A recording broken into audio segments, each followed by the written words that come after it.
Tubig, maraming tilapia niyan nakasalubong dyan. Alila kaya mangat din. Ayan natin. Ayan, tignan nun natin. Nagpapapasok ng tubig si Airpods eh. Ayan, tumatalon yung mga tilapia niyan dyan.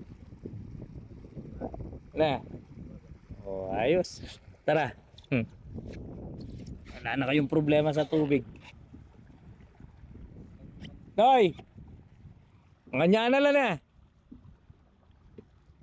2 fingers no rin eh. Oo. Ilisan niya yung kaya kanini. Ay, may paanong pag-uusapan ng paano mga diskarte ng kargahan dito. Ah. Pumasyal ako dito sa fish pan ni Airpat para papakita daw sa akin yung mga itsura ng isda ngayon eh. Bago mabuhos to. Sabi din rin pasingit sanden eh. Ha.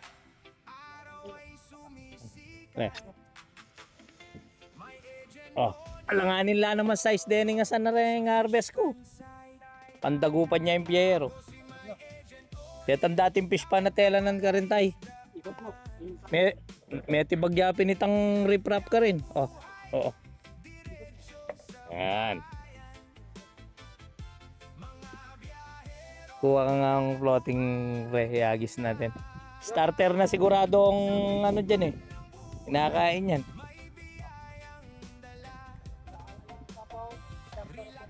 Primas. Yan, para yung iba may gatas pa rin. Yan, primas kasi parang gatas o kasi yan. Orening Kenny. Ha? Para kang na nalinis ah. Ay agad yun eh. Malapit na maging fish pa ng isura ulit. Ayan o. Malinis lalabas yan. Ayan yung galawang.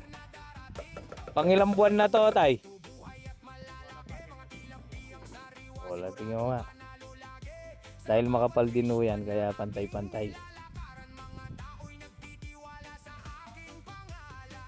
Luwang-luwang din o itong fish pan na to.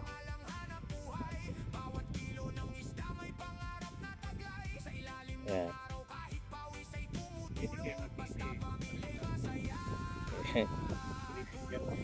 Hindi na.